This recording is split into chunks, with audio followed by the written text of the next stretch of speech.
धम्मानुधम्म प्रतिपन्दिय बुद्धं पूजे धम्मं पूजे संघं पूजे. I worship the Buddha, the Dhamma and the Sangha by practicing Dhamma in accordance with the teachings. May this humble offering be accepted.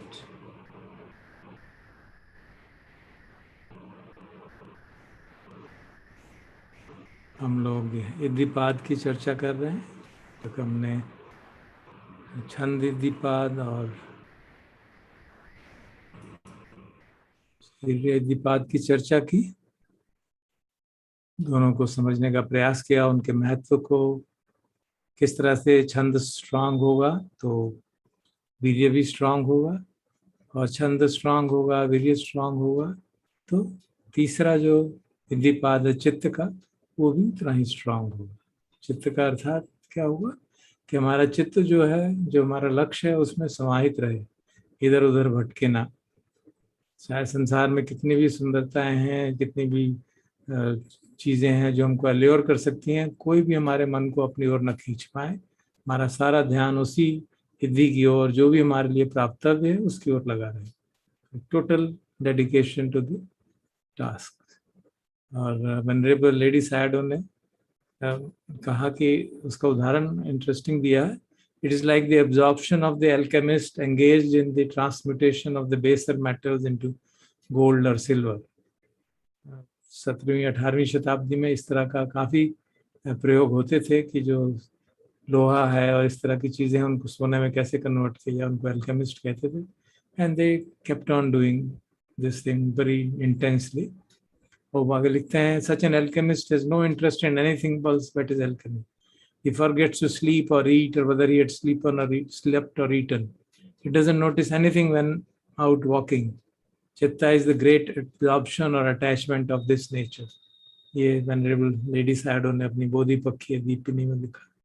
मुझे बड़ा उपयुक्त लगा और मैंने इसी के उपयुक्त. उन्होंने एक जगह और इसके आगे लिखा कि इद्धिपाद को, छंद और वीर्य और चित्त वगैरह को समझने के लिए एनेक्डोट्स लेना बहुत आवश्यक है, उससे ज़रा और समझ में आता है.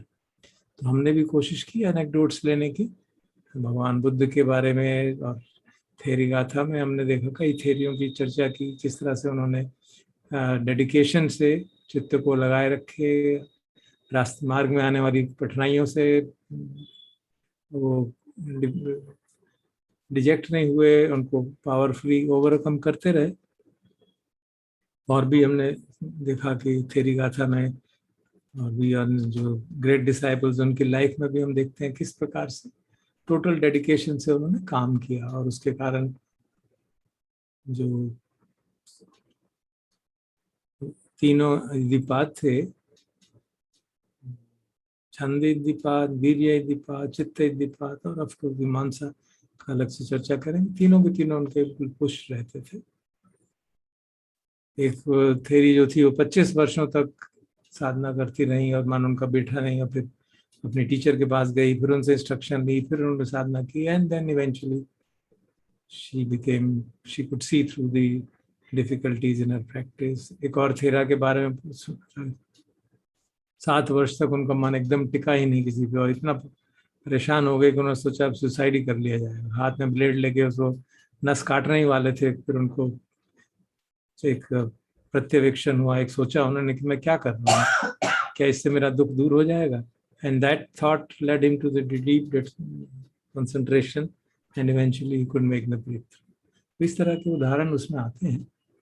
तो कई बार उन उदाहरणों को देख के हम तो लगता है कि वो तो स्पेशल लोग थे जो भगवान बुद्ध के टाइम पे थे, उनकी पारमियां बहुत पुष्ट थी, पिछले जन्मों के उनके बहुत इस तरह के अभ्यास रहे होंगे. तो आज मैंने सोचा कि कुछ सामान्य जनों के, जो कि छंद और वीर्य और चित्त के उदाहरण, जो कि वर्ल्डली अफेयर्स में, वर्ल्डली मैटर्स में लोगों ने डिस्प्ले किया, and very inspiring results came out of that.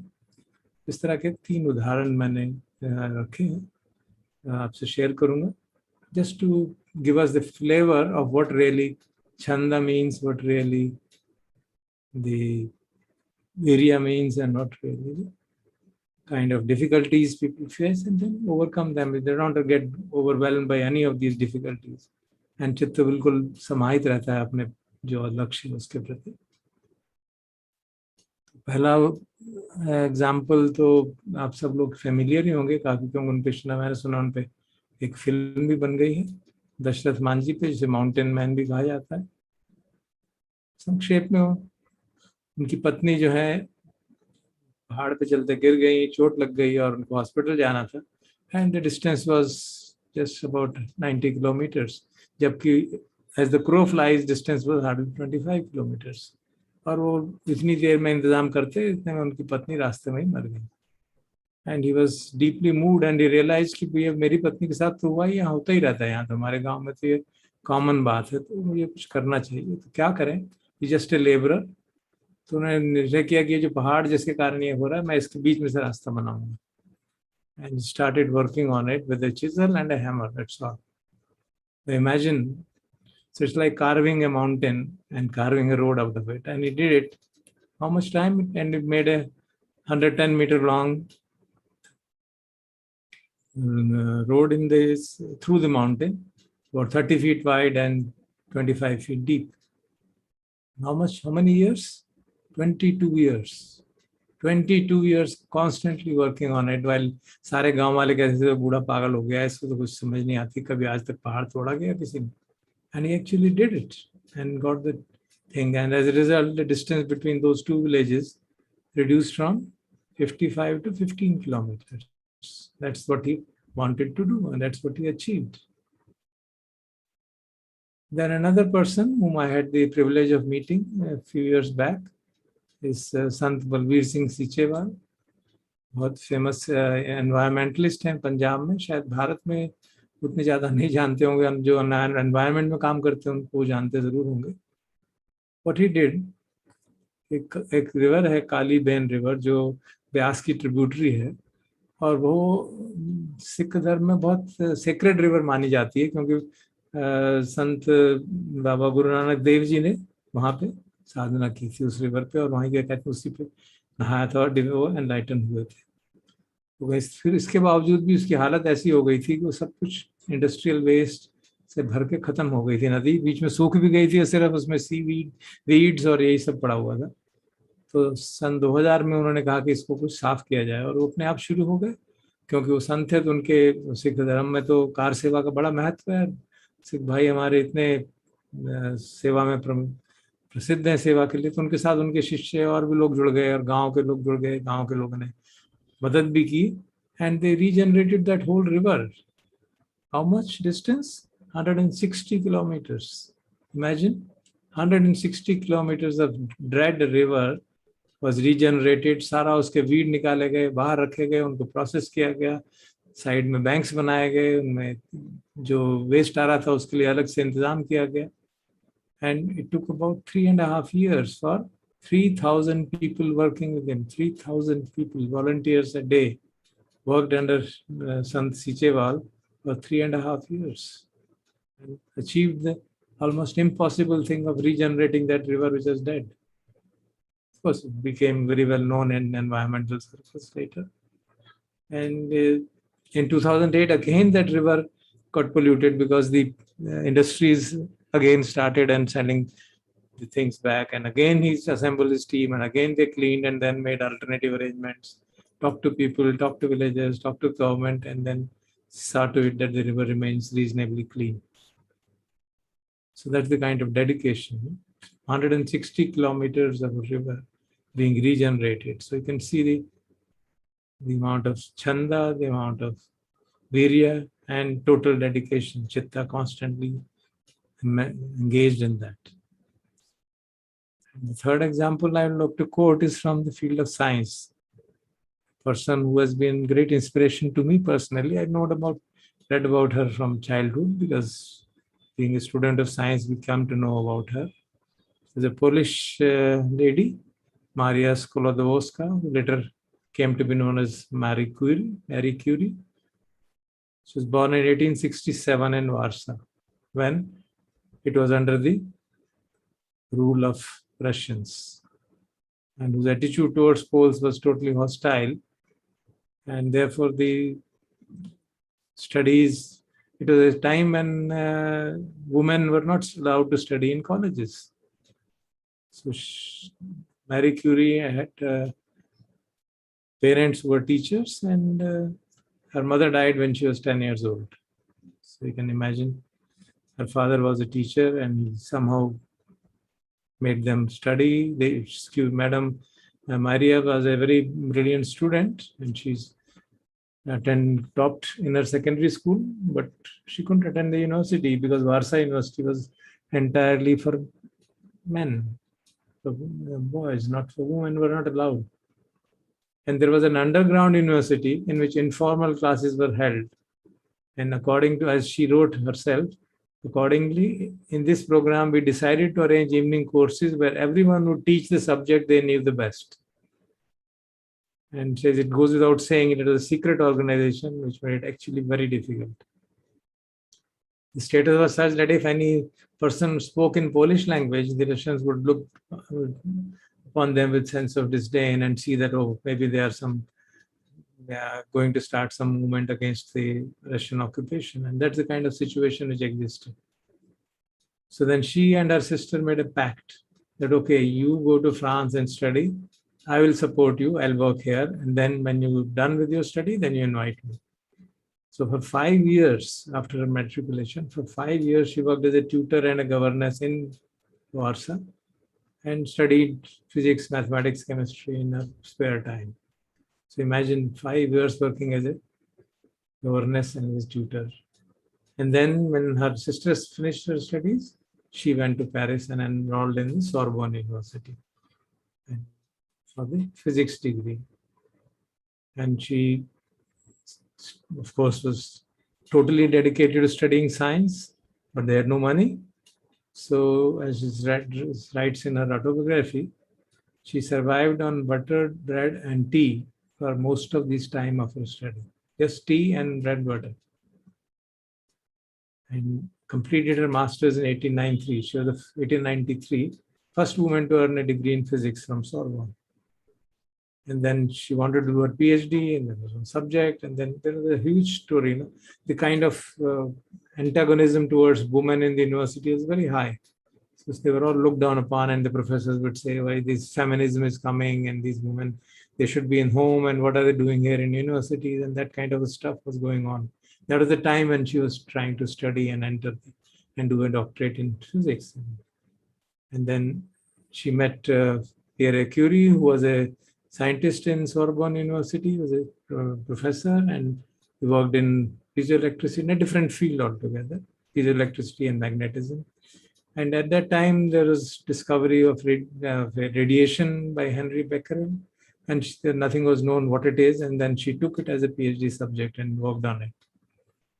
And for working, there's details of it. The working was so horrible status that there was a raw material, pitch blende, which had to be procured from outside. And then it took tons of rocky material to study what exactly was the radioactivity going on. It was places not available for them in the laboratory.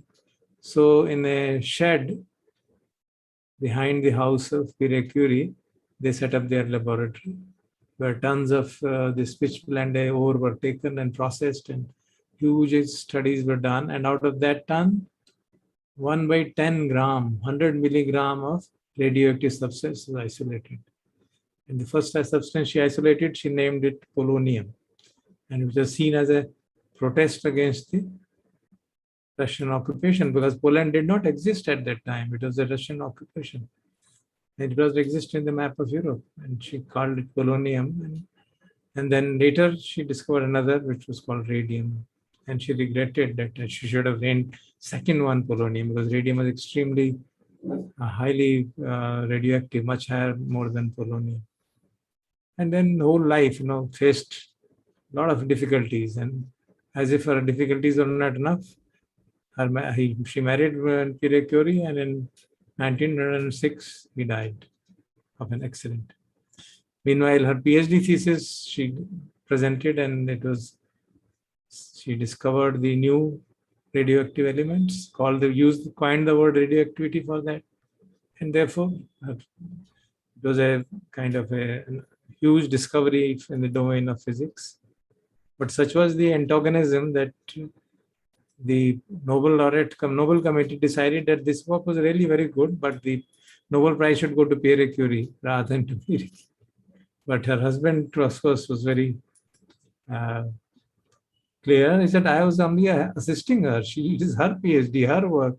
She coined the work, and finally they agreed, and she got a Nobel Prize in 1903. And within 2 years, her husband died. And then she was widow, had 2 young daughters to say, and still she carried on because scientists were not willing to accept radium and in a periodic table as a new element, and they wanted pure material to be discovered. And then it took years of effort for her to isolate radium. And then in 1911, she got the second Nobel Prize in chemistry. And then so many stories of it, how much she had to face in the whole process. But her dedication to science and application of science for human welfare, radium was immediately recognized. And they did the experiments on their own bodies, Pierre Curie and Marie Curie, and found that this had the ability to burn away these skin cells. And then it became the whole field of nuclear medicine arose from their work. And they set up the first nuclear medicine lab in the university. And then later, when the World War came, by that time she had got 1 gram of radium. And to prevent it from falling into hands of the Nazis, she put it in a lead container box and put it in a box far away from Paris in a remote place in a locker, and came back to university. And then worked on the X-rays machines and worked in the battlefield, developed their mobile X-ray machines and worked in them, trained people. An enormous amount of service was done in the domain of radiology and using X-rays for examination. It is said that through her efforts, almost 1 million people, soldiers, got treated quickly and they survived. Otherwise, they would have died. That's the kind of work she did. And yet, she was faced with a lot of resistance. So I'm saying it, all this is the kind of difficulties she faced in life, and yet continued to work without any desperation, without worry that she's not getting the credit, she's getting questioned, her integrity. After her husband's death, she was criticized for trying to break the marriage of her husband's student, and all kinds of scandals were associated with her. But yet, continued with her research and demonstrated just by her ability and merit what a person can do when is motivated enough to work in a particular field. And when she died in 1934, her body was full of radiation, and it was put inside as it was assumed that it was probably she must have taken up radium, must have got absorbed in her body, because she used to carry radium in her lab coats. And so she was put inside a lead chamber and coffin was buried. But then once the people realized her legacy, French people realized her contribution to science with 2 Nobel Prizes, another contribution to the World War, then her body was exhumed in 1995 and put in the Pantheon, which is the place where the most distinguished people of France, their remains are kept. And it was then again checked whether her body is still radiating. It was found that actually she didn't die of radiation of radium, but she died of X-ray, because she worked with X-rays so much. She got exposed to X-rays, and her X-rays had actually caused her death.